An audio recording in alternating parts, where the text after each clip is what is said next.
Agostina, 3 detenidos. Ya vamos a ir con Pablo Olivares, que está en la Casa del Horror. Caso Agostina Vega. La información es urgente, les dije, porque esta semana se va a hacer el peritaje psiquiátrico y psicológico de Claudio Gabriel Barrelier, el principal sospechoso, acusado por el momento, Pablo, de ser el presunto femicida de Agostina Vega. ¿Cómo estás en la Casa del Horror? Con custodia, veo, ¿no?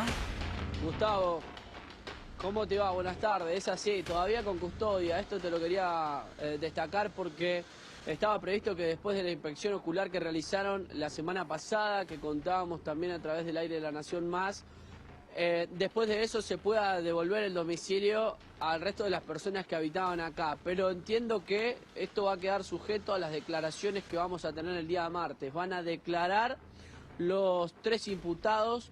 En principio, si da el tiempo, el martes. Si no, uno de ellos, Soledad, quedaría para el miércoles, entendemos, dependiendo cómo se den estas últimas horas hasta el próximo martes, pero ya tienen la citación formal por parte del fiscal. ¿Por qué están esperando? Es por si alguna de las personas se quiebra, sobre todo esperan el relato de Barrelier, a ver qué es lo que dice puntualmente para saber qué es lo que sucedió aquí en el domicilio y si falta inspeccionar o buscar algún detalle más con respecto a ese relato, pero lo que te dicen es necesitamos liberar aquí porque está cortado el domicilio de Juan de Carpillo desde hace 2 semanas y media prácticamente que está la zona, la cuadra cortada, por lo tanto los vecinos tienen que circular, tienen que volver todo a la normalidad, pero es un caso que ha llamado la atención, que conmocionó y que ha tenido varias etapas, sobre todo en este domicilio, con investigaciones y diferentes allanamientos, ¿no? Exactamente, es clave lo que marcas. ¿Qué carteles tenés ahí, Pablo? ¿Qué dicen los carteles que están ahí pegados en el...? Qué bueno, Gustavo, como podíamos ver esto. Aquí está uno de los primeros carteles que se pegó en la zona, que es ¿dónde está Agostina? Recordemos, fue vista por última vez en Fragueiro y del Campillo, en Barrio Cofico, el número de teléfono que dejaban los familiares, la foto de ella, que con el agua obviamente de estas 3 semanas que llevamos, pero eso está pegado hace 3 semanas cuando desapareció, o sea, lo que tenemos hoy. Y ahora justicia por Agostina, como así también hay carteles, el bar Guachitas también, donde los vecinos obviamente han pegado carteles para que se investigue esa causa, a ver qué es lo que sucedía en aquel bar, pero son los carteles que están aquí en la zona. Recordemos que a todo esto, a 3 semanas del hecho, si se hubiese allanado este domicilio, por lo menos o al menos, según la investigación, se hubiese encontrado el cuerpo de Agostina en este domicilio. Según la investigación y según lo que contaba el fiscal, en la madrugada de aquel domingo, del domingo 24 de mayo, es que hoy se cumple 3 semanas. Ya estaba sin vida el cuerpo de Agostina, ¿no? Pablo, te pido que te quedes porque y que escuches lo que vamos a desarrollar ahora con José Costa, porque también te pido que intervengas, tanto vos como Abigail Oliverio, Carola Suárez tuvieron una cobertura impecable, así que te pido que te quedes, escuches y también que participes con nosotros. A partir de lo que vamos a compartir con ustedes está Gabriela Persichini, jueza de San Martín, está Constanza Lamarqué, perfiladora criminal y criminalista, Leonardo Sigal, y está Pablo Suárez da Silva, que quiero específicamente que me cuente cómo es viajar a la mente de un asesino, porque tenemos de manera exclusiva acá en Caso Abierto cuáles van a ser efectivamente los puntos específicos que le pidió la justicia a los peritos, a los psiquiatras, que se fijen cuando entrevisten a Barrelier. Pero vamos a ver, Pablo, José, los principales lugares que tienen que ver con este femicidio. José, ¿a qué hora salió Agostina de su casa? 22:30, Gustavo, es cuando Agostina le dice a su madre que se va junto con su hermanito de 7 años al local de los abuelos, al lado, donde hoy por hoy... Esto es Alem y Rancagua. Exactamente, le dice, voy a buscar unas empanadas y vuelvo. Sábado 23 de mayo. Exactamente. Hace 3 semanas ya. Exactamente. Se acerca ella ese sábado a la noche, le dice eso a la madre. Cuando sale, en lugar de ir al lado, lo que hace es cruzar esta calle. Ajá. ¿Qué hay al frente de esa calle, Gustavo? Una remisería. ¿Y ahí? Y ahí se toma el remis. Ariel. Ariel, que es el remisero, es la pieza clave para empezar a desandar. ¿Y de dónde se va? ¿Desde acá se va a dónde? Desde acá se va a la casa de Barrelier. ¿A dónde? Vamos a seguir con el mapa. A ver a dónde está.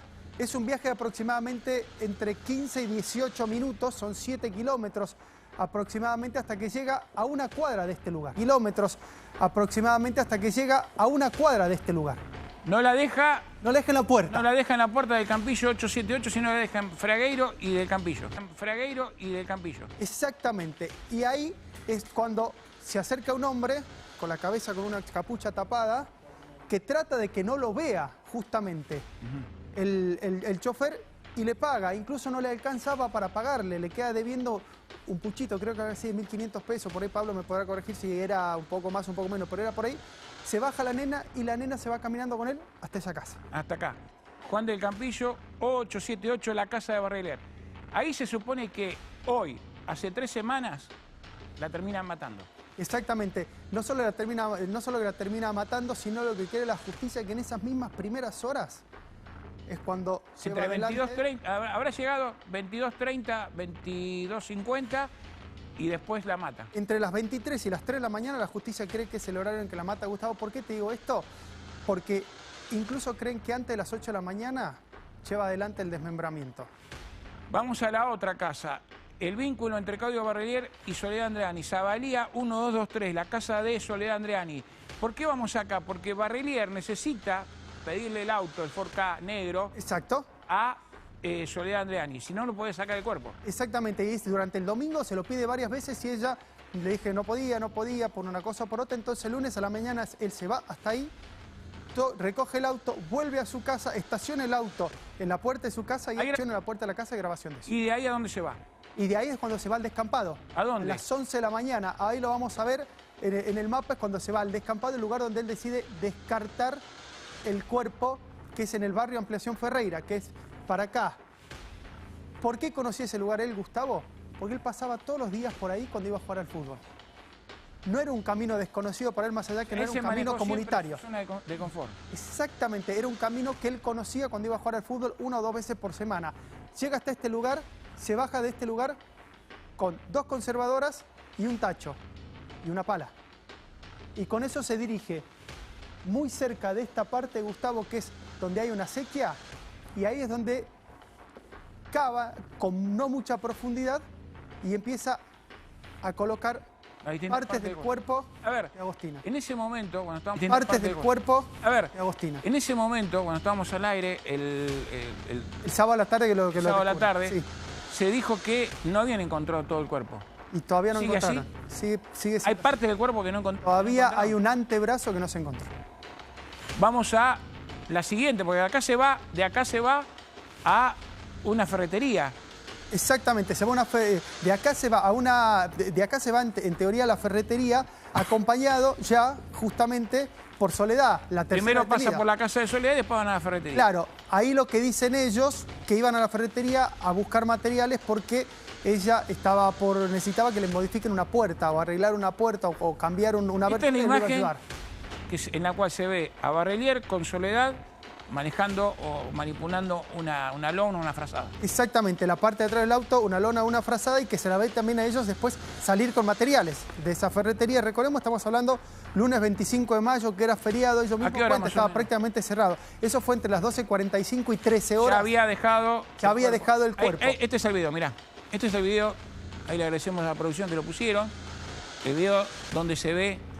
Esto es lo que tiene la justicia hasta ahora para decir que Barrelier la mató, que Barrelier fue el último que la vio con vida, que la termina matando, que esconde el cuerpo, que aparentemente había hecho el desmembramiento, y además la tiene supuestamente en la casa donde está Pablo Olivares ahora, en Campillo 878, aproximadamente 37 horas y 15 minutos. Exactamente. Y después lo que hace Gustavo es las cámaras lo registran llevándolas, y resulta clave este dato, que todavía nosotros no vimos esas imágenes, pero es lograr conseguir cuando se levante el secreto de sumario.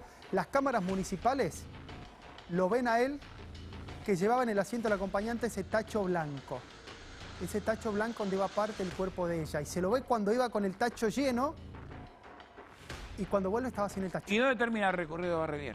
El recorrido de Barrelier termina justamente en la casa de Soledad. Exactamente. Que es donde termina siendo interpelado por el papá de Agostín. Ah. Exactamente. Y acá vemos justamente el bar Guachitas también, porque Soledad trabajaba en ese bar, está cerca del lugar y además era un lugar que, ahí vemos imágenes de Guachitas, que fue allanado, que tenía camas también, allanado, que tenía camas también. Y otro detalle, según Faceta, Osvaldo Faceta, el segundo detenido, era el lugar que usaba como base de operaciones para salida de noche, tanto él como Barrelier. Pablo Olivares, ¿querés agregar algo más a este recorrido que hicimos con José Costa, con el mapa que mostramos?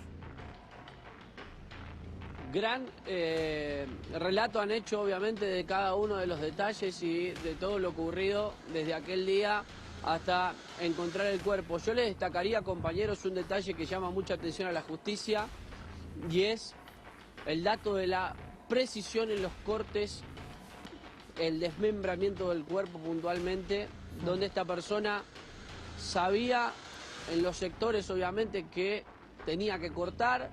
Llama poderosamente la atención de los peritos de parte de esto.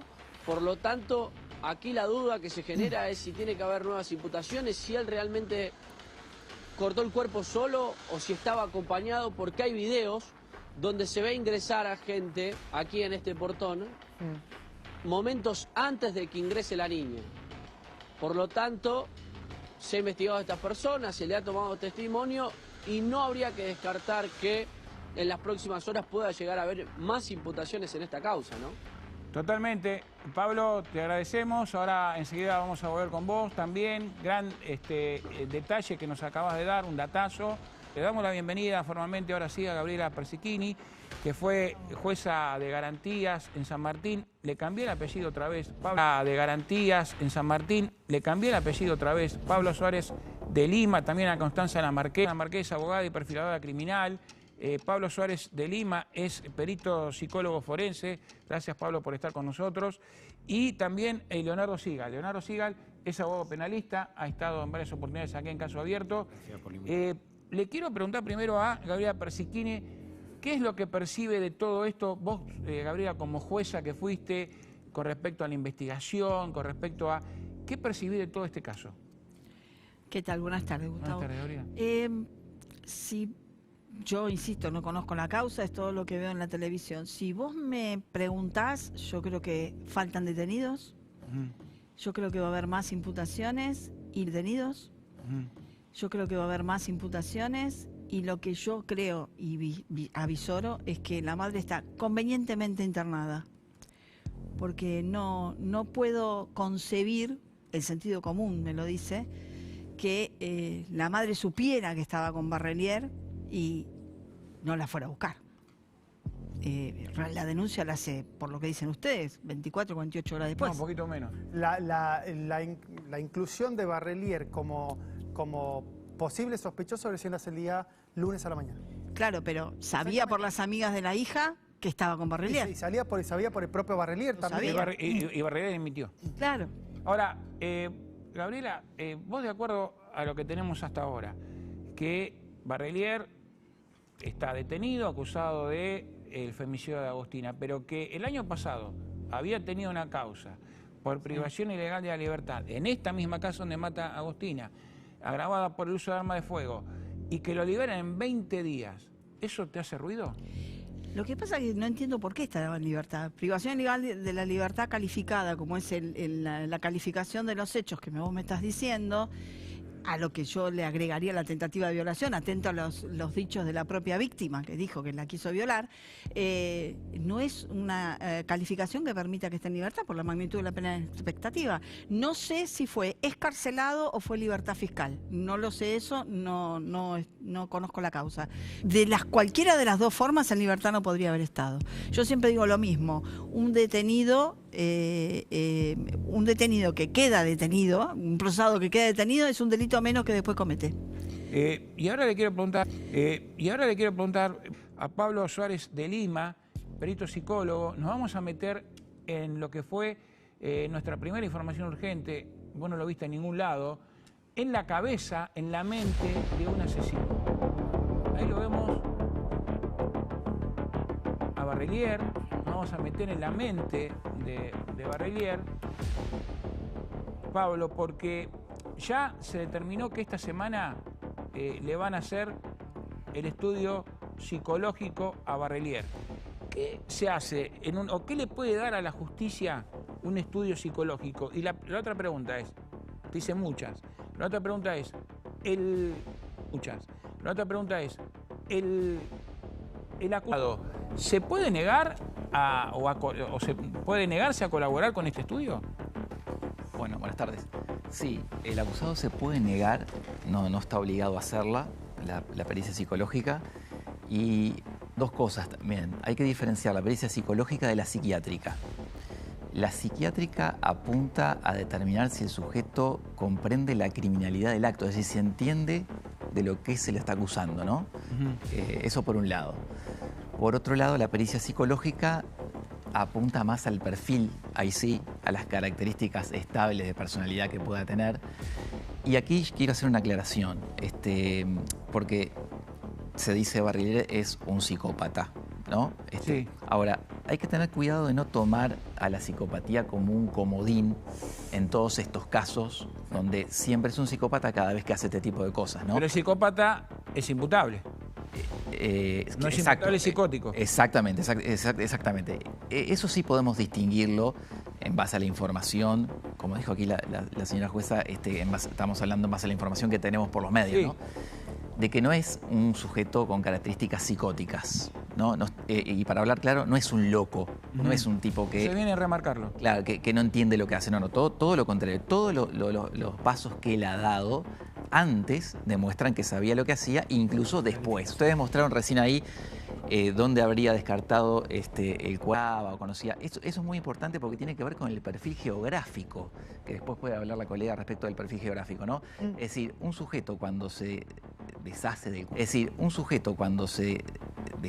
cuerpo, por decirlo de alguna forma, necesariamente lo va a tener que hacer o cerca de donde trabaja, o cerca de donde vive, o cerca de donde ha viajado, no en un lugar que desconoce. Eso nos dice mucho de él. ¿Y por qué destaco esto? Se sabe que para conocer, como se dice, meternos en la mente de alguien, en realidad lo que nos interesa son las conductas, más que meternos dentro de la cabeza. Por eso... ¿Qué es lo que nos dice más de una persona? Lo que hace la persona y no tanto lo que dice. En la pericia psicológica nos vamos a encontrar con lo que dice la persona, con lo que dice que es la persona, con lo que dice que hace la persona. Pero la realidad más objetiva es lo que hace la persona. Pero la realidad más objetiva es lo que hace la persona. ¿No? Entonces, volviendo. Entonces, es interesante por los dos caminos, ¿no? Entonces, volviendo a Barrelier, no es un psicópata, Barrelier, no podemos hacer antisocial, porque ya sí podemos decir que es un antisocial. Previas, Modus operandi. Conductas delictivas previas. Modus operandi. Exactamente, la forma de vivir. Ahora, si es un psicópata, si es decir, ya nació con estas características, no podemos llegar a establecerlo, o si ya se formó en base a la vida que él ha tenido, ¿no? Son cosas diferentes. El peritaje, a ver, el fiscal le pidió a los peritos que van a entrevistar a Barrelier una serie de preguntas. Y ahora le voy a dar la palabra a Constanza. ¿Pudo comprender la criminalidad de los hechos? Primera pregunta. ¿Dominaba y conducía sus actos? ¿Es un peligro para él y para terceros? Si ese riesgo es grave, concreto y próximo también, si ese peligro, y si es necesaria su internación en un neuropsiquiátrico. Primero Constanza, después Pablo, a ver qué responden a estas preguntas. Bueno, a ver, si uno hace una lectura conductual, acá como dijo el licenciado, es importante ver que en todo momento se manejó de una manera, organizada, ¿sí? Más allá de que el descarte del cuerpo haya sido improvisado y torpe, ¿sí? Por eso es que yo no veo acá algún elemento que diga que no comprendía lo que hacía. Perfecto. Después te pregunto a Pablo. Seguimos. ¿Pudo comprender la criminalidad de sus actos? Sí, absolutamente en todo momento. ¿Dominaba y conducía sus actos? Sí, desde hace bastante. O sea, no hacia terceros, pero sí hacia los demás, porque acá hubo un escalamiento además. Hay una conducta serial en cuanto a esta depredación sexual de mujeres, y por el otro lado tenemos este escalamiento que fue la muerte, Claro. fue el asesinato. ¿Ese riesgo es grave, concreto y próximo? Sí. ¿Es necesaria su internación en un instituto neuropsiquiátrico? No, porque no sería compatible en principio con una enfermedad mental. ¿Vos, Pablo, qué pensás? Bueno, coincido, pero con un detalle. La pericia psicológica que le van a hacer es en el momento actual. Todo esto que decía Constanza, por ejemplo, es al momento de que cometió, por ejemplo, al momento de que cometió el delito, ¿no? Entonces ahí sí, él comprendía. Ahora, hoy en día, él puede llegar a simular, por ejemplo. Él puede llegar a hacerse el loco, ¿se entiende? Una buena pericia a demostrar que está cosa que también se puede llegar a una buena pericia a demostrar que está simulando. Puede querer mostrarse que está simulando, ¿no? Entonces puede querer mostrarse que está, que no comprende, que no sabe. Por eso son momentos diferentes. Claro, y el tema del consumo de sustancias. Sí. ¿Puede ser un disparador para alguna conducta que él ahora, que ya está limpio, porque averiguamos que él tuvo todo un proceso de desintoxicación, den cuenta de que en ese momento y con esas sustancias él hizo algo, pero ahora que está limpio jamás haría eso? No creo que sea que la adicción que tenga sea un condicionante como para llegarlo a ese nivel. Lo que puede pasar ahora es que esté en un estado de ansiedad mayor por la falta del estímulo y por la situación que está viviendo. Eso sí, pero no que sea un condicionante tan determinante. Tan determinante, incluso claro. por ahí también muchos consumen justamente para tener más fuerza y más desinhibición, ¿sí? También de ese modo se podrían entender como, por ejemplo, el descuartizamiento. Ahora, Leonardo, ahí te iba a preguntar. Vos, como abogado defensor, en esta instancia, ¿le podés decir colaborar o no a si Barrié? Bajo ningún punto de vista, porque ya la pena en la expectativa que tiene es A ver, una pena. ¿cómo es un peritaje? Yo estoy convencido de que hubo un abuso sexual y fue un crimen causa, o sea, después la mató porque lo conocía para encubrir y no tengo duda que fue un abuso sexual. De hecho, los antecedentes de este hombre fue, como bien dijo la doctora, una tentativa de un abuso junto con una privación ilegal de la libertad. Imperdonable que esté en la calle, primer punto.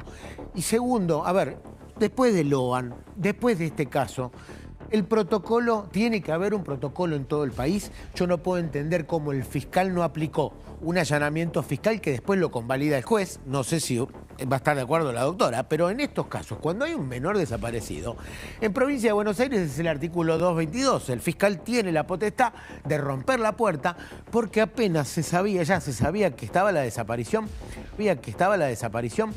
¿por qué no allanaron la casa? Porque ¿sabés qué podría haber cambiado? Si no cambiaba el factor vida, que la chica ya estuviera muerta, hubiera cambiado el descarte del cuerpo, hubieran encontrado el cuerpo in situ. Y no hubieran gastado tanto recursos. Nos hubieran ahorrado un montón en la búsqueda, etc. El dolor para la familia. Entonces, ahora, la pregunta... Y la madre, ¿no? Te la repito. Si vos... Ahora, esta semana se va a hacer el peritaje. Sí. Seguramente se va a hacer en el penal de Bower. Sí. Ahí van a ir un psicólogo, lo va a entrevistar. Perdón, Pablo. Él conoce perfectamente la diferencia. Vos le sugerís sugerís no tengo que ninguna duda. ¿Colabore o que no? ¿Cómo?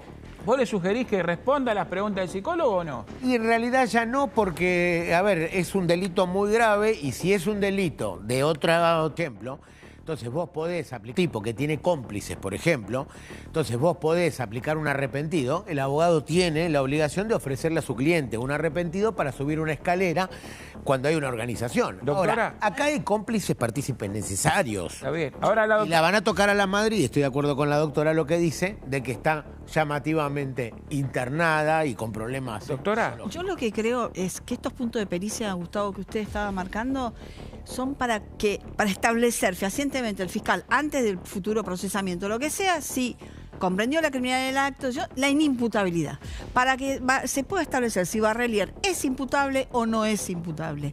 Eso es, simplemente eso. Y los psiquiatras y los psicólogos, no me deja mentir el doctor, por más que él no hable, por más que él se haga o simule o lo que sea, lo advierten, porque para eso está la ciencia, Ahí justamente- la psiquiatría y la psicología. Entonces, si al momento del hecho comprendió la criminalidad del acto, dirigió libremente sus acciones, ha sido para terceros, también lo van a saber Bueno, los psiquiatras. ahora Ya vamos era a ver. peligroso cuando ocurrió el primer hecho y cuando estuvo detenido ya era peligroso. Entonces ahí la justicia tiene que explicar por qué estaba, como bien dijo la doctora, no era escarcelable, la pena en expectativa ya... La justicia tiene que explicar por qué estaba, como bien dijo la doctora, no era escarcelable, la pena en expectativa ya te lo dejaba para asegurar el proceso. Vamos a compartir ahora bien Para asegurar el proceso. Vamos a compartir ahora bien, pero en placas, estas preguntas que le van a hacer a Barrelier. Que, mejor dicho, que la justicia requiere de los psicólogos que se van a enfrentar o se van a sentar frente a frente a Barrelier. ¿Pudo comprender la criminalidad de sus actos? Exactamente, esa es una de las primeras preguntas que le van a hacer. Vamos a la siguiente. Gustavo, A la siguiente. ¿dominaba y conducía sus actos? Es la segunda de las preguntas que le van a hacer en Bauer. Sus actos es la segunda de las preguntas que le van a hacer en Bauer. En Bauer, te sumo un datito, Gustavo, antes de pasar a la siguiente pregunta. Él sigue en aislado para controlar que no se autolesione y fundamentalmente para que no sea agredido por terceros. Pasamos a la siguiente. ¿Es un peligro para él y para terceros? Esa es la siguiente, el otro punto de pericia. La otra. Si ese riesgo es grave, concreto y próximo. Y la última. ¿Es necesaria su internación en un instituto neuropsiquiátrico? Y la pregunta va para la doctora Persichini. Es que justamente todo esto es lo del artículo 34, es para establecer la imputabilidad. O sea, artículo 34 del Código Penal, donde se determina si es o no... Si comprendió, si comprendió su accionar, si dirigió libremente su acción y si es peligroso para sí o para Ese es el valor que le va a dar el fiscal o el valor juez. que le va a dar el fiscal a la conclusión que hagan los psiquiatras. Claro. Hay un detalle. Sí. Como dice la doctora, ese es el objetivo de la pericia. Claro. Pero en la entrevista muchas veces se indaga sobre los hechos que se investigan. Entonces, lo que puede sugerirle la defensa de él es decirle, vos contestá, pero no respondas nada respecto de los hechos que se investigan, para limitarse a ese objetivo que señalaba la doctora, ¿no? Es decir, si comprende la criminalidad del acto o no. Igualmente insisto con lo que dije antes. La criminalidad del acto ya queda claro que él lo comprende en las acciones. Por el camino del delito. Exactamente. El mapa del delito. Por todos los mensajes que él hace, por la forma de desviar la atención sobre su persona. ¿Y cómo resuelve? ¿Y cómo resuelve? ¿Cómo el resuelve? pedir el auto, a ver, el camino de tu cuerpo que ya desmembró. Y Entonces, algo más. Este caso, si ustedes recuerdan el caso de Ángeles, ¿no? Claro. Sí, claro. El caso de Ángeles tiene una similitud con este Terrible. caso en el sentido de que era un sujeto, Mangieri, que aborda a Ángeles quizás en su cabeza con la idea de que iba a tener éxito En una relación. en la relación que iba a tener. Este sujeto probablemente lo mismo. Eso es lo que maquinaba. Luego, cuando esto no se da, resuelve como Esa es resuelve, la ¿no? abuso. Y ahí aparecen Conclusión. los implicados. Conclusión de la conclusión que saco después de escucharlos, ustedes que son los que saben, también a José le preguntó, Barrelier estaría en condiciones de afrontar la indagatoria del martes y comprendía sus actos y dirigía sus acciones en el momento que secuestró y mató a Agostina. Es así. Así que ahora vamos a pasar a la siguiente pregunta, al siguiente matiz de este caso que nos tiene conmocionado a todos. 3 detenidos. Claudio Barrelier. Las pruebas que lo comprometen. Es cercano a la mamá de Agostina, dueño de la Casa del Horror con antecedentes penales y es el principal acusado del femicidio. Constanza, para vos hay más pruebas, con esto alcanza. ¿Qué ves? A ver, hasta ahora las pruebas que hay, no pruebas, en realidad indicios, todo va hacia Barrelier. O sea, él básicamente es el nexo crítico de toda la investigación. Dudo mucho que, o sea, van a aparecer nuevos imputados seguramente, pero él vendría a ser el centro. Él es el eje de todo. Sí. Pasamos al siguiente imputado, a Osvaldo Faceta. Exactamente, que fue el segundo detenido. Gustavo es amigo de Barrelier, inquilino de un cuarto de la Casa del Horror. Es más, inquilino del cuarto donde ocurrió el femicidio y acusado de encubrimiento. ¿Por qué acusado de encubrimiento, Gustavo? Porque es la primera persona que va a ayudar a la madre, entre comillas, de Agostina para desviar la atención y seguir la pista del noviecito, del auto rojo y del noviecito de la persona, el noviecito de Agostina, que finalmente se salva por estar preso, Gustavo. Eso trabajando en un kiosco. Sí. ¿Para vos alcanza o para vos el hecho ya de vivir en la misma casa, tener el dominio del lugar, alcanza como para imputarlo? Bueno, tener el dominio del lugar alcanza como para... Que realmente ver que haya pasado todas esas horas en el kiosco, ¿verdad? Y después, por el otro lado, yo considero imposible o muy lejana, la verdad, que haya estado en esa casa conviviendo con él, conociéndolo, sabiendo que tenía que mandar mensajes de texto para poder pasar y salir por la casa y no sospechar absolutamente nada. Incluso cuando sale en los medios a hablar, él estaba como más preocupado en instalar una versión y salirse de escena, ¿sí? Que realmente contar la experiencia de vivir con una persona así. Hay una delgada línea entre el encubrimiento y la participación necesaria, o primaria o secundaria. ¿Por qué? Porque primaria o secundaria. ¿Por qué? Porque el perfil genético de las supuestas rastros que han tomado de las uñas o bajo de las uñas de la víctima te va a dar si en su autodefensa participó más de una persona, barreliero, quien haya sido. Y la situación procesal de cada uno de los detenidos puede cambiar drásticamente.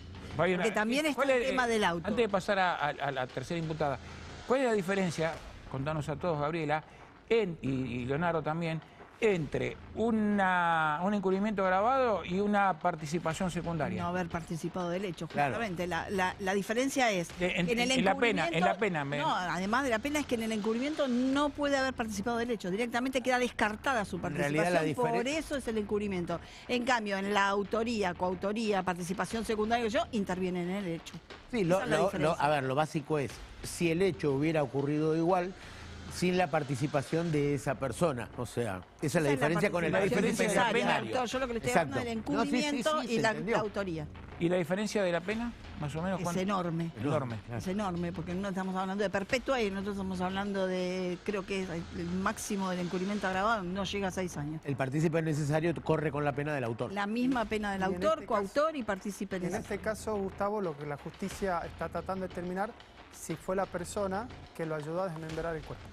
En ese caso sería un partícipe, no un encubridor.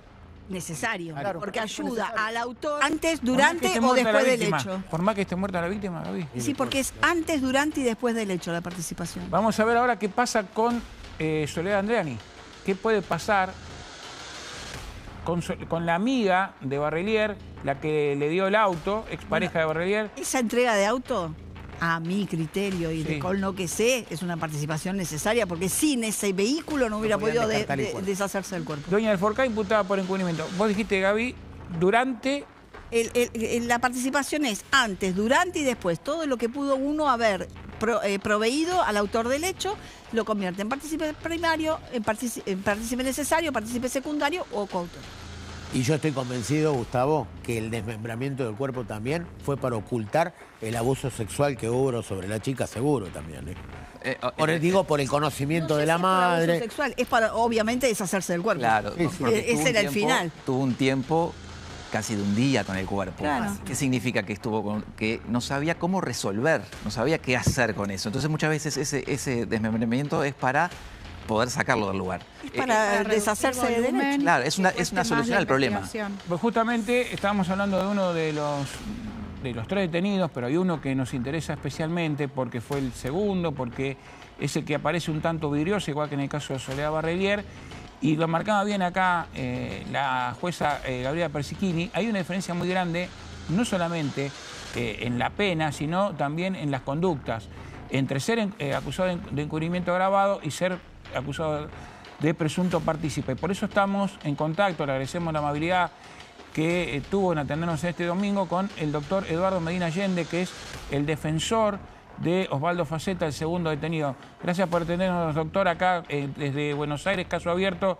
Gustavo Carabajal y José Costa los saludan. ¿Cómo le va? Buenas tardes, ¿cómo le va a todos ustedes? Bueno, preguntarle nada más, y nada menos si su detenido va a declarar el martes, se va a negar a declarar o va a pedir alguna medida especial con respecto a lo que tiene que ver con la causa. Bueno, veremos si el martes, porque hay trascendidos que dicen que el martes solamente declararía Barrelier y mi cliente iría el miércoles, pero no. Lo que vayamos a hacer todo depende de cuando nos lean en qué se basa la fiscalía para mantener la imputación de mi cliente.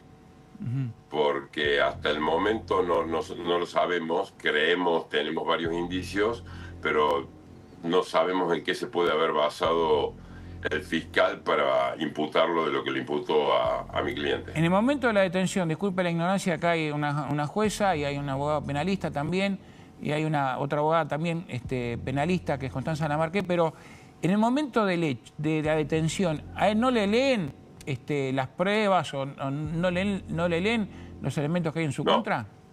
No, le leen la imputación. Nada más. Nada más. ¿Y cuál es la imputación primaria, doctor? ¿Cómo le va? Buenas tardes, José Costa lo saluda. Buenas tardes. Encubrimiento agravado. ¿Él sabe que está acusado de eso? Sí. Sabemos del primer día que está acusado de eso. O sea, con eso lo detienen, eso no significa que a lo largo de esta semana no pueda cambiar esa calificación. La puede cambiar antes de que le tomen la primera declaración, ¿o no? Y si la cambian, deben reformularlo, lo deben enrostrar al nuevo delito que se le acusa. Claro, decirle cuál es el nuevo delito antes de que él declare. Exactamente. Y tienen que leerle todas las pruebas. Tienen que leerle las pruebas que tengan o que hayan creído que tienen para imputarlo de eso. ¿Usted ya se entrevistó con su defendido? ¿Cuántas veces se entrevistó? Sí, esta semana estuve con él 1 hora, hora y media en el penal de Bower. ¿Y le dijo que es inocente? Sí, es inocente. Es inocente. ¿Usted le cree? Sí. Él tiene manera de demostrar... Yo por lo general no soy no creo en mis clientes. O sea, no creo, porque no he conseguido nunca ninguna persona que me diga la verdad, nunca. Pero el tema es lo siguiente, creo en las pruebas. Creo en todas las pruebas reunidas. Eso es lo que me da la prueba de que mi cliente no miente. ¿Las pruebas reunidas por quién, doctor? Porque si las pruebas se le da a una persona en la cual usted no cree, es medio complicado de creer. Por eso nunca acepto pruebas que vengan de las personas que están directamente implicadas en este o ningún delito, sino en las pruebas independientes. ¿Y qué pruebas tiene? Y si nos puede contar, hay sobreabundante prueba independiente. ¿Y qué pruebas tiene usted que si nos puede compartir alguna acá con la audiencia? Porque al haber secreto hay mucha información que nosotros no conocemos y por ahí usted sí tiene. Y bueno, primero, el señor Barrelier empezó a trabajar 9:30 de la noche en un kiosco que atendió aproximadamente hasta las 4 de la madrugada. Perdón, no Barrelier, su defendido. Mi defendido, Faceta. Faceta estuvo desde las 21:30 hasta las 4:30 de la madrugada del domingo. Está rodeado por negocios con cámaras de seguridad que que ya deben estar en manos de la fiscalía, que han probado que mi cliente estuvo ahí todo ese tiempo. Pero lo más importante es que como a las 3 de la mañana al kiosco llegaron 2 amigos que se permanecieron con Faceta hasta las 5 de la mañana, y estos 2 amigos y en el auto de uno de ellos son los que llevan a Faceta hasta la casa de la madre de Agostina, y aparte guiados por la madre de Agostina. La madre de Agostina es la que dice dónde había que ir y a quién había que buscar. ¿Eso fue el domingo de la madrugada? Sí, estuvieron a las 5 de la mañana. ¿Que la madre de Agostina el domingo en la madrugada fue el kiosco donde trabaja su cliente?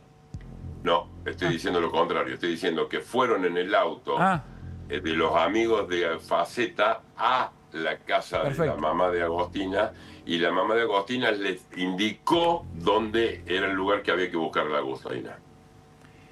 Le agradecemos el contacto, doctor. La última pregunta breve. ¿Va a declarar Faceta o no? Depende de lo que yo decida en el momento que escuche la prueba que tiene el fiscal.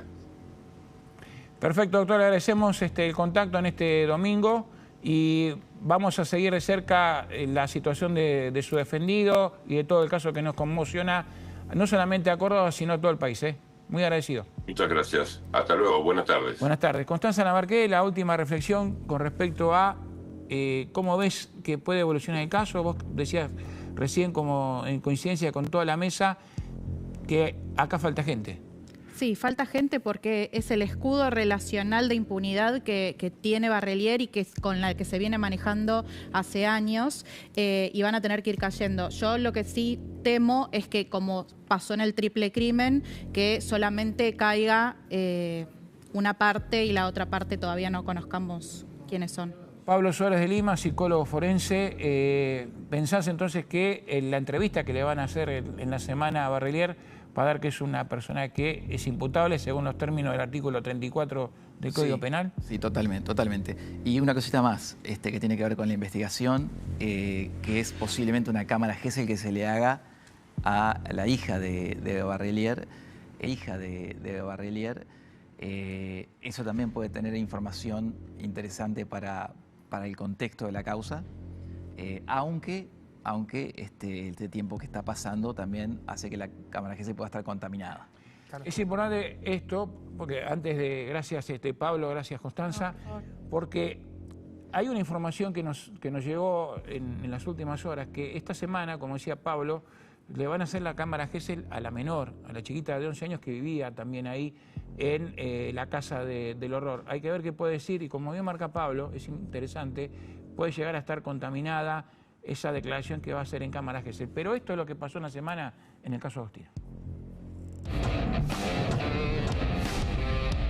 Aparecido nuevos videos. Jenny, contanos de qué se trata, por favor. A ver, este video es otra imagen, en realidad la misma imagen, pero desde otro ángulo, del momento en que Barrelier llega con Soledad Andriani a la ferretería. Ferretería que fue un punto clave. ¿Por qué? Porque ahí se demostró no solo, mirá ahí la hora, 12:45, 15 minutos, en realidad 30 minutos después de que salía del descampado. Y ellos tenían buena relación, ella se daba vuelta, lo miraba, le preguntaba algo, porque ella iba y venía, se acercaba bien al auto y volvía.